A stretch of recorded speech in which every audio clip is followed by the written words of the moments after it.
Okay ဒီကကျွန်တော်တို့ financial position အကြောင်းကိုကျွန်တော်ရှင်းပြတာပေါ့နော် financial position ကိုကျွန်တော်တို့လေ့လာမယ်ဆိုရင်ကျွန်တော်တို့စီးရင်ကိုင်ရဲ့အခြေခံအကြောင်းအရာတွေကျွန်တော်ပြန်ပြောရမှာပေါ့နော်အဲ့ဒါကျွန်တော်တို့ရဲ့ business ရဲ့ကျွန်တော်တို့ပိုင်ဆိုင်မှုတွေအရင်းမြစ်တွေပေါ့နော်အဲ့ဒါကိုကျွန်တော်ဘာလို့ခေါ်တော့ assets လို့ခေါ်တယ်အဲ့ assets ကဘာနဲ့သွားပြီးတော့ညီမလဲဆိုတော့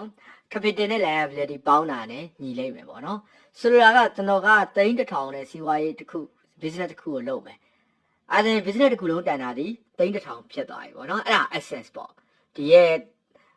business ရဲ့ပိုင်ဆိုင်မှု resource ကြီးပေါ့နော်အရင်းမြစ်ကြီးဒါပေမဲ့အဲ့ဒီစီးပွားရေးလုပ်တဲ့အချိန်မှာကျွန်တော်ပတ်စံကအရင်းကြီးက3500ပဲပါတယ်အဲ့ဒါ capital က3500ပေါ့နော်အဲ့ဒါကျန်တဲ့900ဘယ်ကနေရတကယ်900ဘန်းနေချီးမယ်တကယ်ချင်းနေရစီချီးမယ်ပေါ့နော်အဲ့ဒါဘာဖြစ်လဲအဲ့ဒါ liability တွေဖြစ်သွားပြီအကျိုးတွေပေါ့နော်ပေးရန်ရှိလို့ခေါ်တာပေါ့နော်ကျွန်တော်တို့ business ကနေကျွန်တော်တို့ပြန်ပြီးပေးရမယ့်တာဝန်တွေပေးရန်ရှိဖြစ်သွားတယ် liability တွေဖြစ်သွားတယ်အဲ့ဒါကျွန်တော်တို့ခုနက3000ဆိုတဲ့စီးပွားရေးက assets ညီမျှခြင်း capital နဲ့ liability ပေါင်းတာနဲ့ညီတယ်လို့ပြောပြတာပေါ့နော် capital 3500 liability က3500အဲ့လို3000အဲ့3000အတီးပြင်ပါတော့ assets ပဲ okay အဲ့မှာ assets ဆိုတဲ့ဒီ business ရဲ့ပိုင်ဆိုင်မှုအရင်းမြစ်တွေကိုနှစ်ပိုင်းထပ်ခွဲတယ်ပေါ့နော်အဲ့ဒါဘာလဲ non current asset နဲ့ current assets ဟဲ့နော် non current assets နဲ့ current assets ဆိုတော့ကဒီပိုင်ဆိုင်မှုတွေအရင်းမြစ်တွေပေါ့နော်လက်လောပိုင်ဆိုင်မှုတွေကို current assets လို့ခေါ်တယ်တစ်နှစ်ထက် more than 1 year ပေါ့တစ်နှစ်ထက်ပိုတဲ့ကြော်နိုင်တဲ့ပစ္စည်းတွေကိုတော့ကျွန်တော်တို့က non current assets လို့ခေါ်တယ်ဥပမာကျွန်တော်တို့မြေတဲ့အဆောက်အဦတွေမြေတဲ့အဆောက်အဦတွေရဲ့တန်ဖိုးတွေတော့ဆိုတာတနေ့နဲ့ပြီးသွားတဲ့ကိစ္စပေါ့နှစ်ပေါင်းများစွာအဲ့လိုပဲကျွန်တော်တို့ဒီ business မှာဝယ်လိုက်တဲ့ပရိဘောဂတွေ furniture တွေဆိုလေဒီတစ်နှစ်တင်သုံးပါပေါ့နောက်တဲ့နှစ်တွေလည်းသုံးပါအဲ့ဒါ more than 1 year တွေပဲအဲ့တော့ကျွန်တော်တို့ရဲ့ကားတွေဆိုင်ကယ်တွေအဲ့တွေကလည်းကျွန်တော်တို့က non current assets တွေပဲဟုတ်ကဲ့နော် non current assets ဆိုတာဒီကပြ current assets ဒီလက်လော business ရဲ့ပိုင်ဆိုင်မှုတွေထဲမှာလေအဓိကcurrent assets ကိုဘာဥမာပြင်ရအောင်ဆို inventory တွေဥမာပေးလို့ရတယ် inventory ဆိုတော့ကုန်ပစ္စည်းတွေပေါ့ကုန်ပစ္စည်းတွေဆို current assets တွေဘာလို့ဒီကုန်ပစ္စည်းတွေကပုံစံမျိုးမျိုးပြောင်းနိုင်တယ်အခုပဲကုန်ပစ္စည်းပြီးရင်ရောင်းလိုက်မယ်ဆိုရင်တော့ပတ်စံတွေဖြစ်လာပါလေအဲ့ဒါကိုကျွန်တော်တို့ကဘာလို့ခေါ်လဲ liquidity လို့လည်းခေါ်တယ် liquidity ဆိုတာငွေဖြစ်လွယ်မှုပေါ့နော်ငွေဖြစ်လွယ်တာတွေအားကြီးတဲ့ဟာတွေကျွန်တော်တို့က current assets လို့ခေါ်တယ်ဥပမာဘာလဲဆို stock ဆိုတဲ့ inventory ကုန်ပစ္စည်းတွေနောက် debtor အကြွေးတွေပေါ့နော်တို့လုပ်ငန်းကနေကျွန်တော်အကျွေးတွေရောင်းလာတဲ့ customer တွေရှိမယ်အဲ့ဒီမှာတော့ customer တွေအကျွေးတွေတို့သူ့ရဲ့ customer တွေရဲ့ပတ်စံရှင်းနိုင်တဲ့ပမာဏကိုမူတည်ပြီးကျွန်တော်သတ်မှတ်ထားတယ်ဥပမာ9သိန်းလောက်ပဲပေးတဲ့ customer ကျွန်တော်10သိန်းကျော်ပေးလိုက်တယ်ဆိုရင်သူ့စီကပြန်မရတော့ကျွန်တော်ရှုံးသွားမှာပေါ့အဲ့ဘယ် customer ကတော့ကျွန်တော်ဘယ်လောက် limit ကိုအများဆုံးအကျွေးထားမယ်ဆိုတဲ့target တော့ရှိနေရတယ်ဗောနော်ရှိပြီးတော့အဲ့အကျွေးကိုဘယ်နှလားထားပေးမှာတော့ဗောနော်ဘာလို့ business တော်များတော့တစ်လပေါ့တချို့ကဖြစ်တော့2လ3လထက်ကျော်သွားရင်တော့ဘယ်မှမကောင်းတော့အကျွေးထားရင်မကောင်းတော့ဘူးဗောနော်အဲ့တော့အဲ့ဒီ current assets ထဲမှာဆိုရင်ကျွန်တော်တို့အကျွေးတွေပါမယ်တော့ဘဏ်မှာဖွင့်ထားတဲ့ account တွေပါမယ်ဗောနော် current account တွေပါမယ်လက်ရှိကျွန်တော်တို့ business ရဲ့ဒီ cash in hand လို့ခေါ်တာဗောနော် cash လို့တဲ့တူကောခေါ်တာဗောလက်ရှိ business မှာလေပတ်နေတဲ့ကိုယ်ထဲမှာကိုရှိနေတဲ့ငွေသားတွေ cash တွေကအဲ့ဒါ current assets တွေပဲအဲ့တော့ assets လို့ပြောရင်ကျွန်တော်တို့ဘာတွေပေါင်းမလဲဆိုတော့non current assets တွေဖြစ်တဲ့ land and building တို့ furniture တို့အဲဒီ delivery vehicle တို့အဲ့ဒါတွေကျွန်တော်တို့အဲ့ကာတွေက non current assets အောက်မှာရှိမယ်ဘာလို့လဲဆိုတော့အဲ့ဒီပစ္စည်းတွေက more than 1 year တစ်နှစ်ထက်ကျော်ပြီးတော့ခံနိုင်တဲ့ပစ္စည်းတွေမို့လို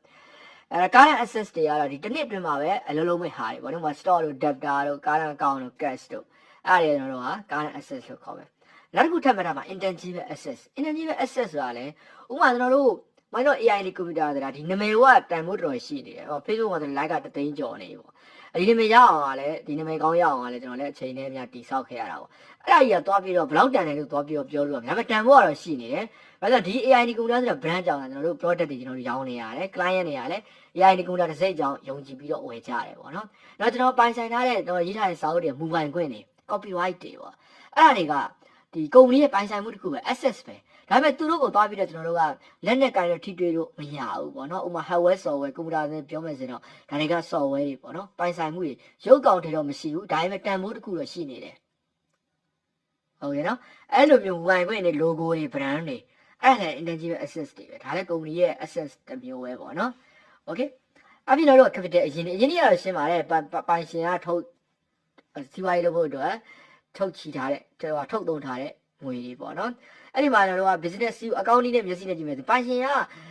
ဒီပတ်စံတွေထုတ်ပေးတယ်ဆိုရင်ပဲဒီလုပ်ငန်းကပိုင်ရှင်နဲ့မဆိုင်တော့ပိုင်ရှင်ဘက်ကကြည့်နေရတယ်မဟုတ်တော့ business အမြင်နဲ့ပဲကျွန်တော်ကြည့်ရမယ်စင်စရာတွေလုပ်ပြီး report တွေရေးပြီး financial position တွေထုတ်ပြီးဆိုရင်လည်းကျွန်တော် business အမြင်ကနေပဲကျွန်တော်လုပ်ရမယ်ပိုင်ရှင်ကထုတ်ပြီးတော့ချီးတဲ့ capital က capital တက်တက်ပေါ့နော်ဒါကပိုင်ရှင်တူတွေကဆိုရင်တော့ဒါ sole trader ပေါ့နော်ပိုင်ရှင်အများကြီးနဲ့ company တွေဖွဲ့ပြီး share တွေဝင်မယ် data တွေပါမယ်အဲ့ဒါဆိုတော့ဒါဒီ capital တွေပါငွေတွေလည်းများလာမှာဖြစ်တယ်လို့ပြီးရသက်ဆိုင်ရာ state holder တွေလည်းပို့ပြီးများလာမှာပေါ့နော်အဲ့တော့စီးပွားရေးတစ်ခုလုပ်ပြီးဆိုတာကျွန်တော်တို့ရဲ့ကိုယ်ပိုင်ငွေတွေနဲ့မလောက်ဘူးဆိုရင်တို့ဘဏ်ချီးငားတာတို့အခြားအကူအညီတွေမိတ်ဆွေငယ်ချင်းတွေရဲ့ပတ်စံတွေချီးတာတို့အဲ့ဒါကျွန်တော်တို့ဘာလို့ခေါ် liability လို့ခေါ်တယ်ပေးရန်ရှိလို့ခေါ်တာဗောနော် business ကဒါဒီ business ကြီးအကယ်များအဆင်မပြေလို့ဖြတ်သိမ်းရမယ်ဆိုရင်ရိုင်းဖြတ်သိမ်းလို့မရဘူးသူယူထားတဲ့ပတ်စံတွေကတော့ပြန်ပေးရမှာလေပေးရမယ့်တာဝန်ဒီ business မှာရှိနေတယ်အဲ့ဒါလည်းအတိုင်းပဲပေးရမယ့်ပတ်စံပေါ်မူတည်ပြီးတော့ပေးရမယ့် liability တာဝန်ပေါ်မူတည်ပြီးတော့ non current liability နဲ့ current liability ဆိုပြီးနှစ်မျိုးရှိတယ် current liability ဆိုတော့လက်လောဖြည့်ရှင်းရမယ့်ဟာတွေပေါ့နော်ဥပမာခုနလိုမျိုးတို့ data တွေစီကနေအကျွေးကိုကျွန်တော်တစ်နှစ်တွင်ကောက်ယူရမှာဖြစ်တယ်လို့အဲ့လိုပဲ creditor ကျွန်တော်တို့ရဲ့အကျွေးရှင်တွေလို့ခေါ်တာပေါ့နော်အကျွေးရှင်တွေကိုလည်းကျွန်တော်တို့တို့အကျွေးတွေကိုကျွန်တော်တို့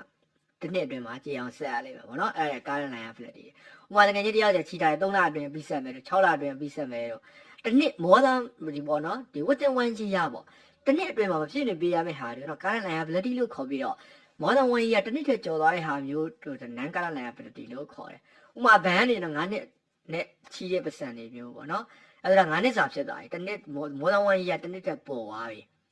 အဲ့နဲ့ပိုသွားပြီဆိုရင်ဒါ non current liability ဖြစ်သွားပြီပေါ့နော် bank လုံးအဲ့လိုပဲဒါငွေကြေးတွေမဟုတ်ဘူးအစာအုပ်တွေငှားထားတာတို့ပြေးရတွေငှားထားတာတို့အဲ့ဒါ more than 1 year တွေဖြစ်နေတယ်ဆိုရင်ဒါကကျွန်တော်တို့ non current liability တွေဖြစ်သွားတယ်โอเคเนาะအဲ့တော့နောက်ဆုံး equation ကိုပြန်ချုပ်မယ်ဆိုရင် assets ညီမျှခြင်း capital plus liability ခုနအစတော့ပြောတဲ့ဥပမာပြောမယ် business ကုလို့တဲ့3000ဒါပေမဲ့3000အားလုံးကို boss တယောက်တည်း capital အနေနဲ့ဖြစ်တာမဟုတ်ဘူးကျန်တဲ့ပတ်စံတွေကိုကျန်တဲ့ပညာတွေဘဏ်တွေချီရတယ်မိတ်ဆွေတကယ်ချင်းတွေချီတာအဲ့ဒါ3500 boss အထက်ရထုတ်ပေးနေတဲ့3500အားလုံး3000အဲ့3000ထဲမှာ900ပါလို့ capital နောက်တဲ့900ပါလို့ liability liability မှာကဒါတစ်နှစ်အတွင်းမဖြစ်မနေပေးရမယ့်ဟာတွေက current liability ဖြစ်ပြီးတော့တစ်နှစ်ကျော်လို့ရတဲ့ liability တွေကိုတော့ non current liability လို့ခေါ်တယ်အဲ့တော့ကျွန်တော် final statement of financial position နောက်ဆုံးကိုထုတ်လိုက်မယ်ဆိုရင် total assets ဒီရဲ့တန်ဖိုးဟာ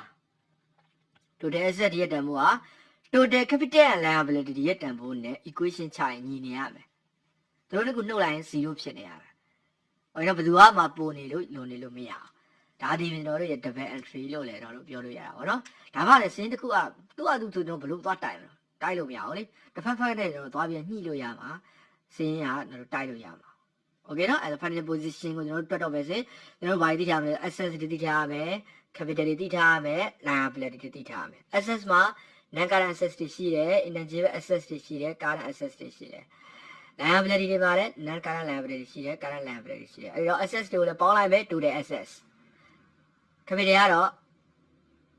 capital လည်းဒါသူ capital လည်းအများကြီးရှိပါပဲ liability မှာလည်း non current liability current liability ရှိတယ်အဲ့ဒီအားလုံးပေါင်းလိုက်မယ် total liability